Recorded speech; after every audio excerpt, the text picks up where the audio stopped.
Hello，你好，Welcome back，欢迎回来to Wisdom Wednesday with Johnny Tiger on June 23rd, 2021.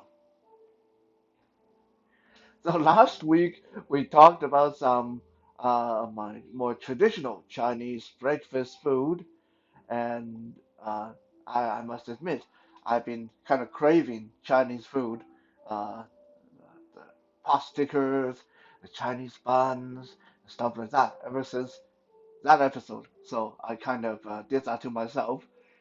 Maybe in a couple of days, I'm going to order myself some and knock this craving out of my system. So today, as promised, we are going to focus on one of those breakfast items, which is actually more interesting than you may imagine. Definitely was more interesting than I imagined when I was researching and learning about this stuff. Today we are going to talk about the Chinese buns. As I mentioned before, Chinese buns are grouped into two categories. One is called 包子, Bowje, 包子. Uh, Baozi are usually Chinese buns that have stuffings inside. You have meat, stuffed with meat. It's called 肉包. 肉包 means meat bun. You have stuffed with vegetarian stuff, mushroom and cabbage. It's called 菜包. 菜包, Chaibow. 菜包, these are vegetarian. And then some of them are sweet. They're stuffed with things like taro or bean paste. The one with bean paste, the one that's stuffed with bean paste, are called 豆沙包. 豆沙包. So as you see, it basically takes the word 包子, take away the 字, use the first word 包, and then you put in front of it whatever's inside. If it's beef, beef 包. If it's pork, pork 包. If it's chicken, chicken 包. Basically like that. Um, so 包子is mostly the Chinese buns that have stuffings inside. There's a very delicious type too. It's called tang bao, Tongbow. Tang bao means soup bun. And when you first see this on the menu, you might say, "Oh, that sounds kind of soggy." But no, uh, soup bun is basically very specialized kind of 包子, very specialized way of making it. Before they seal the dough, before they uh, finish up the making the 包子, they take a syringe and they will pump either lamb soup broth or chicken broth or fish broth into the 包子, and then they seal up the dough, and then they deep fry or they steam or bake the whole thing. So it's completely dry. On the outside, it just looks like regular baozi. And then when you bite into it, in addition to it having the meat and vegetable, it also has a little bit of broth in there. So it is not all dry. It is a little bit more moist and really, really delicious. When I was little, I remember that there's this place near my school that sold one of the very traditional tangbao, very traditional soup bun. And uh, when you go and buy from them, the there's a big sign that said, "Please beware, very hot soup inside." And you really have to take that seriously because when you pick up the bun, it can feel just lukewarm on the outside, and you think, oh yeah, no, this is no problem, and then you bite into it, and the broth is going to spill out of it, and it's like super super hot, and you can really burn yourself, or sometimes if you not careful, you can splash it onto the person beside you. It can be a bit of an embarrassment. But I remember that place by my school, Their tangbao was so good that I would buy some for my after-school snack very often. That was a little treat. My mom and my nanny Maru, they both knew that I really liked baozi from that place, and so I would get it as an after-school snack. So the Chinese bun with stuffing in it are called baozi. The Chinese bun that are without stuffing are called mantou. Mantou, M-U-N-T-O, M-U-N-T-O, mantou.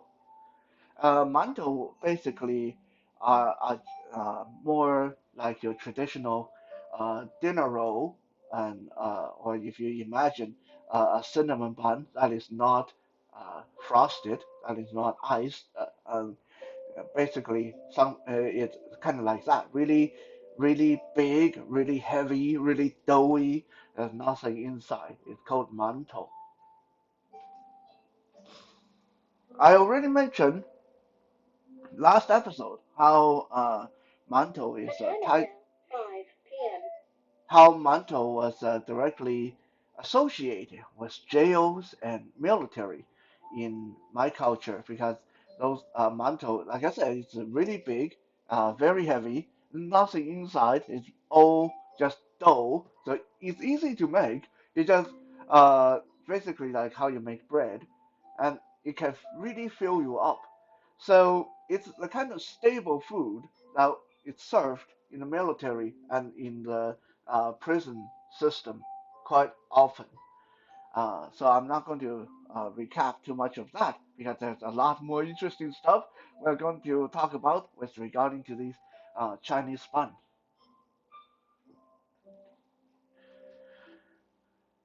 These Chinese buns, originally, there's no clear separation.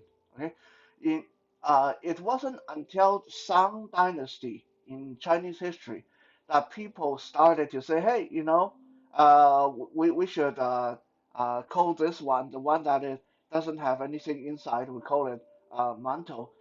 Then the one with stuffing inside we call it baozi. It wasn't until then. So it wasn't until about 300 years ago. So for thousands of years, when you go to China, you you you can order them by one or the other name. You can say I want this mantou or I want this baozi, and you basically get the same thing. So that there were two words for the same stuff. Why did they have two words for the same stuff? Well, because you have China was a big place. China is still a big place. So you have people from northern China, they would call this mantou. People from southern China, they call this baozi. But basically, they're talking about the same thing. Even today, if you go to some parts of China where people are a little bit more traditional, more old-fashioned, if you go to the countryside, you go to the more remote part of China, uh, and people say, "Hey, would you like a mantou?" You may be quite surprised. You may think that you are getting just the bun without anything inside, and then when they bring you the mantou, you will suddenly realize, hey, this has stuffing inside, and you're going to wonder to yourself, huh? That's not a mantou, that's a baozi. But they're not wrong. Originally, mantou, baozi, all the same thing. Which kind of remind me of something really interesting because uh, just yesterday my girlfriend and I were talking about pancakes and waffle, and that kind of reminded me of this whole thing about mantou and baozi because to Chinese people, pancake, waffle, they're interchangeable. To those of us who live in Canada and the US, English speaking country, if you ask me what's the difference between pancake and waffle, I will tell you, well, waffle is like pancake, but it's thicker and it has square holes stamped into it. but it's basically a pancake with a different, slightly different shape. In Chinese people's mind, they're all the same. So if you go to a Chinese restaurant and you order pancake and they give you a waffle, don't be too surprised because to them a pancake and waffle is just two different words for the same thing. Because to them it's the same ingredient. It basically tastes the same. It looks kind of the same. It serves the same purpose. Well, that was the case with baozi and mantou.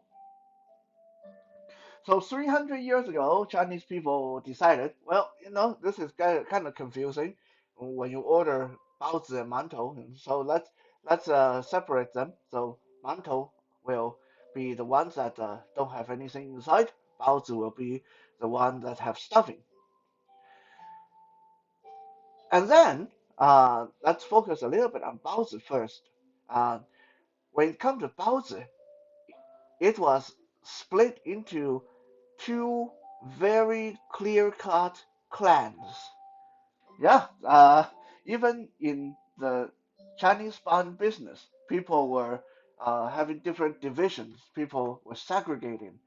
There were two major clans making baozi, uh, and they were very serious about that. Like if you claim you are uh, going to sell baozi, if you say, "Hey, I'm going to set up a stall or a restaurant here. I'm going to sell baozi," and you better make sure that you're selling the baozi that is from the same clan that own this part of the street.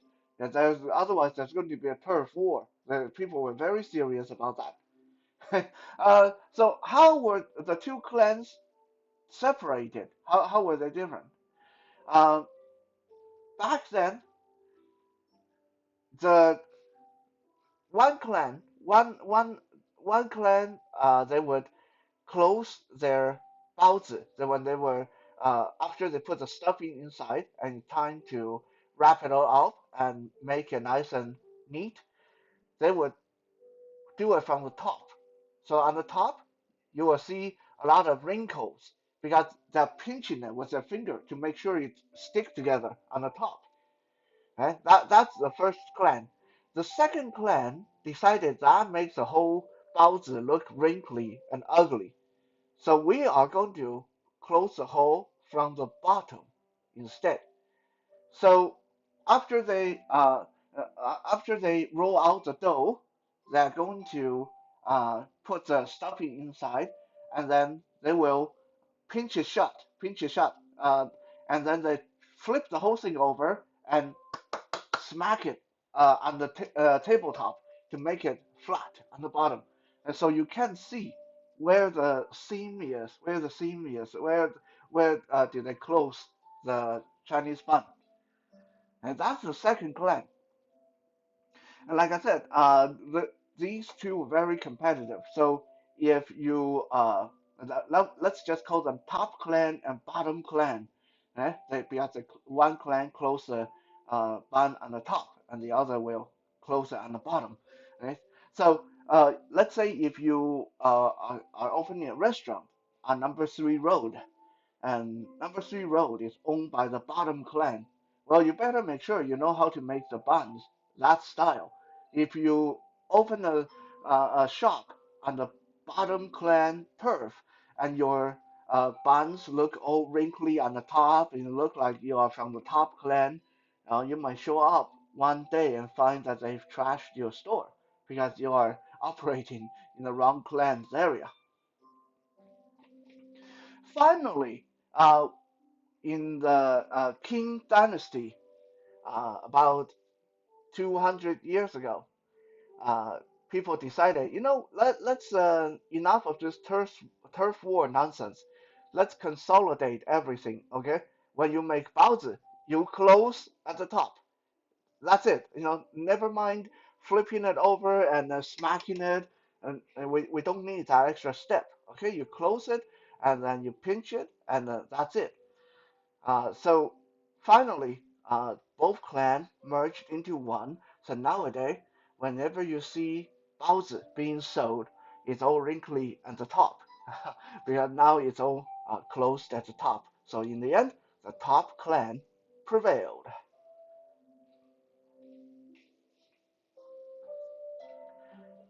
Now let's talk about mantou, the other type of Chinese bun. Now this one has way more history behind it. We talked about executions a while ago, how different styles of sentencing, all the traditions around executioners and executions. And there was one that I forgot to mention, but we'll just pretend that I didn't forget, and I saved it for this episode because it's relevant. Back in the old days, uh, an executioner had several ways of making a bit of extra pocket change. They would get paid when they carry out the execution. Uh, that's one payment. And then, I don't know if you guys remember, I mentioned that after signing the death penalty, the pen that was signed, that used to sign death penalty, that became a commodity. Okay, so that could get sold, and part of the proceed have to go toward the executioner. The third is related to what we are talking about today, which is mantou, the Chinese bun. I feel like I need to give you a little bit of warning because this next part is a little bit disgusting. So if you have a weak stomach, fast forward 5 minutes. Okay, fast forward 5 minutes if you have a weak stomach. Uh, so if you are ready, three, two, one, let's go. Back in the old days, after the executioner chopped off someone's head, the executioner would take a huge mantle, a huge Chinese bun, and put it on the stump of the neck where the head used to be. And that Chinese bun stays there until the family come and claim the body and the head, and then they do whatever they want, put it in the coffin, sew it back together, whatever. But until then, that Chinese bun stay on the stump of the neck, soaking up the blood that come out from the corpse. And then after the body is claimed, they no longer need the Chinese bun, then the executioner get to sell that Chinese bun soaked in human blood for a lot of money. Now I already know what a lot of you are thinking. Probably the same thing I was like, ew. Why would anyone buy that? Like, what in the world can you use that for? Historically, and this is kind of like actually in the record for Chinese medicine. This is in the this is a real thing in Chinese medicine. If you eat Chinese bun that has soaked in the freshly spilled blood of human, it will cure most of the lung diseases. Uh, so pneumonia and a lot of those lung-related diseases. Apparently, this would cure it. So back then, this was a rare thing because uh, you can't just cut your finger and then put a little bit of blood on it. It has to be a lot of fresh blood, a lot of fresh human blood. Human blood, Chinese mantou, Chinese bun, soaked in human blood was the cure prescribed for lung disease like pneumonia. So you can imagine for thousands of years, there's no other cure for that kind of condition. People would be looking all over the place for that. So whenever this became available, it was a serious business. It was a commodity, a novelty, a life-saving medicine for people that had issues with their lungs.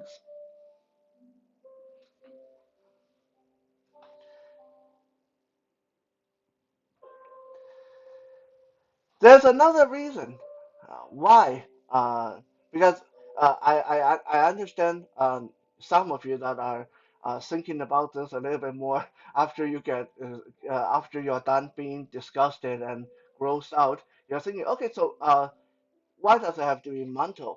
Uh, because obviously the important ingredient here is a lot of human blood. So couldn't you use other stuff like any kind of uh, bun, any kind of pancake or rice soaked in human blood? Like couldn't those things do the same thing? Oh well, probably, but there was another reason. There was another reason why they used the mantle to place on the stump of the neck. You see, mantle, the Chinese bun, mantle, started out as a substitute for human head to begin with.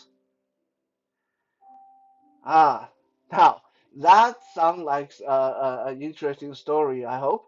Um, so, how did that get started? Now we go back to uh, over 2,000 years ago, during the uh, period of the Romance of the Three Kingdoms. Some of you have played video games, some of you have read the book, some of you have watched the movie, Romance of the Three Kingdoms. China was uh, fractured into three separate kingdoms. We talked about those before on Wisdom Wednesday, the kingdom of Shu, the kingdom of Wu, the kingdom of Wei. So the story goes that the kingdom of Shu uh, was fighting a war in southern part of China at the time against the barbarian in the south. Yeah, not all barbarians came from the north. Back then, the whole Renan province, Henan province, Taiwan, and all those islands, in southern south of China, they were all taken over by native people, savages, barbarians, people who were not part of the central government. They didn't care what kingdom was what. They just hunted, fished, uh, fought their little clan wars, and did their own thing. They didn't answer to the central government. So the kingdom of Wu and the kingdom of Shu, sorry, the kingdom of Shu decided that if we could incorporate the southern part of the map, it would allow us to expand a lot more than we already are. So the minister, you can say the admiral, the guy who's in charge of the kingdom of Shu at the time. Some of you, if you know the Romance of the Three Kingdoms, you know Zhu Jilin. Zhu Jilin uh, decided to lead the entire army against the southern barbarians, and they fought seven massive battles before they finally brought the southern barbarians under the banner of Shu. It was a long and very bloody, very messy war. A lot of people died on both sides before things finally got settled down. So now that they finished fighting the war, it's time to go home. So Zhu Jilin took his army and they turned around and was on their way back. And when they got to a river that is called well, nowadays it's called the River of Golden Sands. So it's a real river. When they got to the River of Golden Sands, and suddenly, out of nowhere, the weather turned bad. It was storm, a massive amount of uh, rises in the river water. There was flooding and a lot of turbulence in the water, and they couldn't cross. They couldn't cross the river. And it's not a small river; it's a huge river. So it's not like you can just go around. Back then, there's no helicopter or airplane, so it's not like you could go over top either. You have to either swim over or trying to get your horses over there. You don't forget you have your food, you have your horses, you have your armor. So you have to try to get them over safely by boat. Well, with the water in the condition it was, and the storm and the rain, and it just they were unable to cross the river of golden sand, and the entire army ended up camped on the bank of the river for over a month, slowly running out of food, and not knowing what to do. This was when um, a monk showed up at the campsite, and this monk went to see the leader, Zhu Liang. The monk said, "This weather is a result of all the wandering, angry spirit of all the people who died during your war. For all these years, you guys killed so many of the barbarians, and the barbarians killed so many of your people. So all those ghosts and spirits, they're angry, and they are not going to let you pass the river until you appease them." And Zhu Liang asked the monk, "How can we appease these spirits? Because we need to do something. We've been camped out here for over a month." The monk said, "This will take some serious human sacrifice. You must pick 49 war prisoners, all the people that you captured, you took prisoner during this war. You need to take 49 of them, chop off their head, and use their head in a human sacrifice as an appeasement to the spirit. And that will solve the problem. That will calm the weather down." Now, it sounds ridiculous to us nowadays, but you can remember this is 2,000 years ago. And Zhu Liang had to do something because the entire army was camped out there by the river and they were running out of food. Uh, so Zhu Liang started thinking. Now, for those of you who don't know, Zhu Liang was a very wise and actually very merciful, very kind leader. So he said, "I can't do that. Those people surrendered. We took them prisoner. We are going to ransom them back, or we are going to take them back with us. We are not going to just kill them for human sacrifice. That's just wrong. You can't just execute war prisoners for no good reason." But Zhu Liang also realized that if he didn't do something quick, he was going to have some people were going to rebel. He was going to have a mutiny on his hand. When soldiers, especially soldiers back then, when soldiers get hungry and cold, and people start getting sick, well, these are people that just finished fighting a war. They wouldn't have any problem just um, uh, starting a mutiny and executing the war prisoners themselves. So Zhu Xunliang knew that he had to do something. So he decided to work a little compromise. He asked the chef, the camp cook, the people who were in charge of the food product, he asked them to use flour and water and make fake human head. They made these huge Chinese buns, the size of human head, and they make them with mouth and nose and eyes and ears, and then they painted on eyebrows and hair, and make them look super realistic, and they threw them into the river as a compromise to the human sacrifice. Surprisingly, the day after they did that, the storm stopped. I mean, it probably would have stopped either way, but anyway, they threw these things, Chinese bun, human head, Chinese bun, into the river, and the storm stopped, and people were able to cross. So people ask mantou, what does mantou mean? A lot of Chinese people don't even know what mantou, why is it called mantou. And this is why. Okay, tou, T-O means head. Man, M-U-N. Nowadays it's written as people tell you it means bread, but no, man means barbarians. Back then, those southern barbarians were called Nan Man. That's their name, Nan Man people.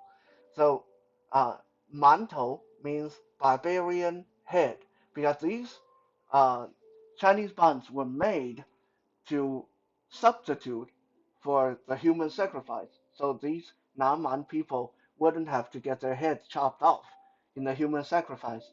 So they were called barbarian head. So now that you know that these things were made to substitute human head in the beginning, so it makes a certain kind of sense that executioners starting to put them on the stump of the neck of the person whose head they just chopped off. It's kind of a respect to the dead. I don't want your body to just lay there without a head. So until your family come to claim you, I'll just put this head substitute, this mantle, this barbarian head in place of your old head as a respect to your spirit.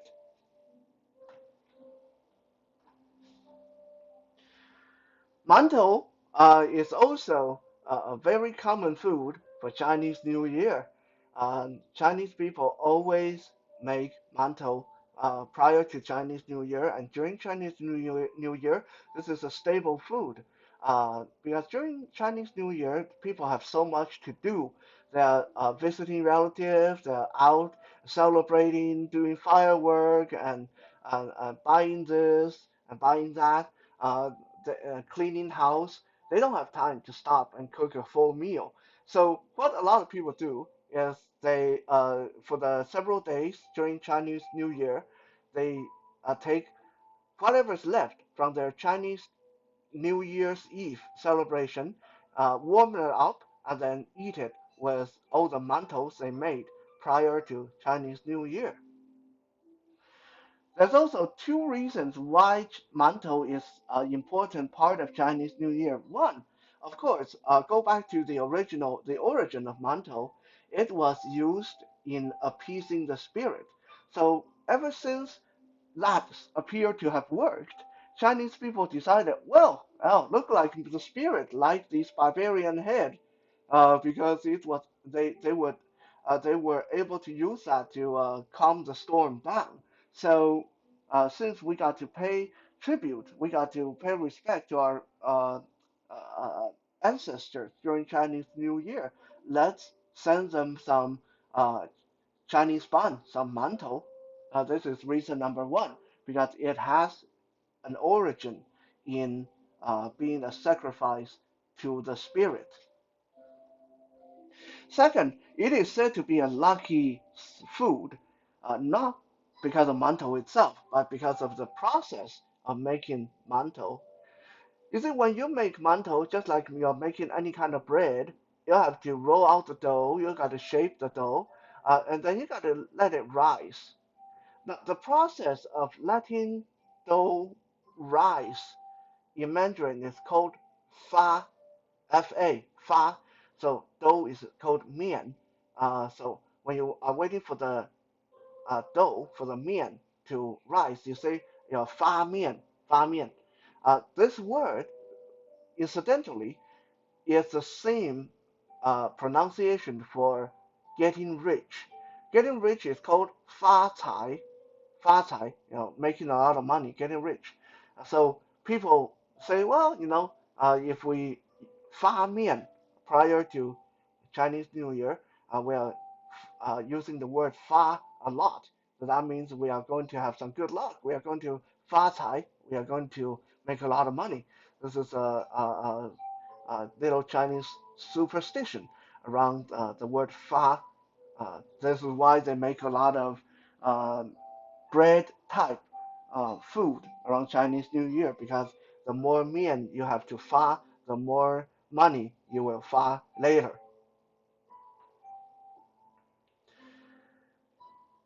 Now that we talked about all the mythological superstition and all that stuff, let's go back to grounding ourselves in reality a little bit. Have any of you thought about how people would farm in the old days? How was it done? How could they make flours rise? How could they make the dough rise in the old days? I mean, nowadays it's easy. Nowadays you buy yeast and you mix it in your dough. And yeast will make your dough rise if you just leave it there for a couple of hours. Incidentally, I don't know if any of you like do cooking or stuff like that, but for those of you who don't do much cooking or you don't pay attention to stuff like that, this may surprise you. Uh, what is yeast? What is this thing that we put in our bread to make them rise, to make them nice and soft and fluffy?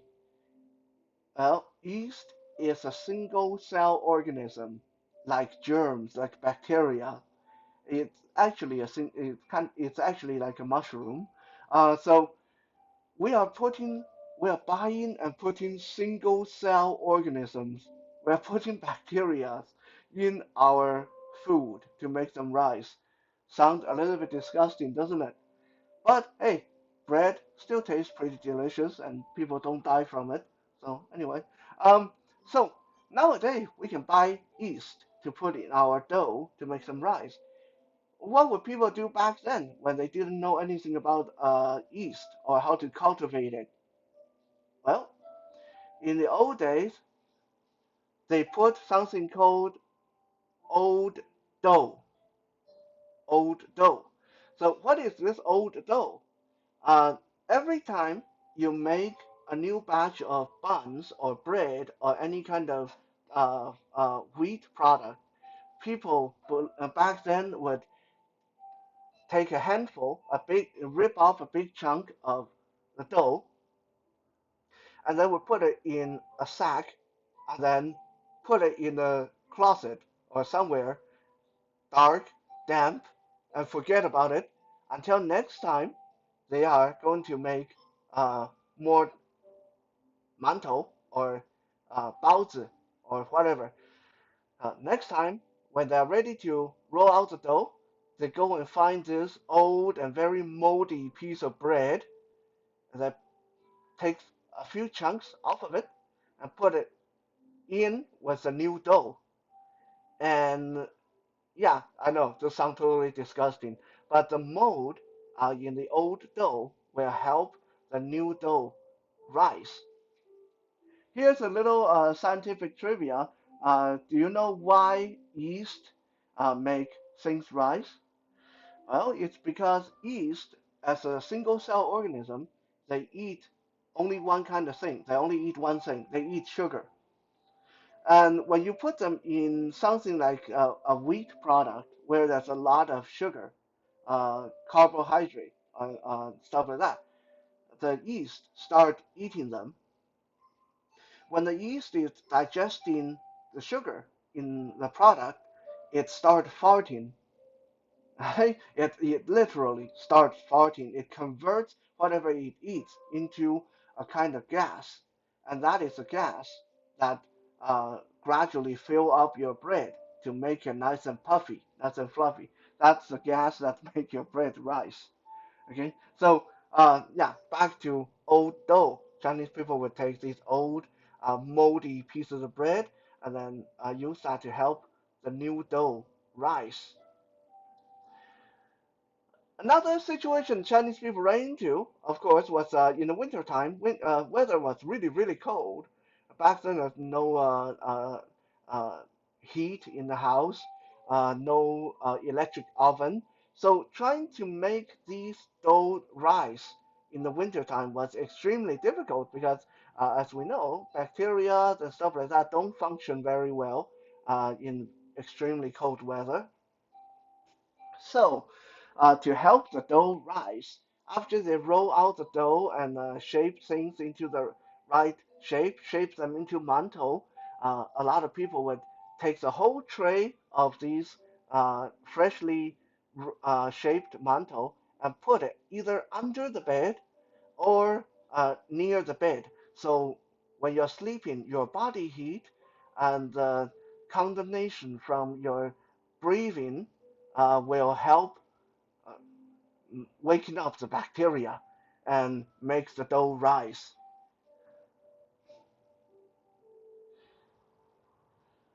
Chinese people not only eat mantou for breakfast, for the longest time, mantou was also a very popular Chinese snack. How they used to do it was, and I had this when I was little. It was really delicious. What you do is you take a mantou and you deep fry the whole thing. You take a knife and then you slice it up into slices, and then you dip the slices in sesame oil, and then you dust it with sugar, and then you just put it in the bag and then eat it like potato chips. It was delicious and probably not very good for you, but it's a kind of snack that a lot of us did grow up with. If you enjoy this Wisdom Wednesday, then please do check out the podcast. There we actually have more in-depth, more detailed stories from Chinese culture and more uh, focused Mandarin lessons alongside martial art, fitness tips, and all the other goodies that you come to enjoy on these daily videos. Just search for Johnny Tiger Experience Podcast on any podcast platform, or you can ask your Amazon Echo to play you Johnny Tiger Experience Podcast. Thank you, and I will be back tomorrow for Toy Thursday. For now, 再见。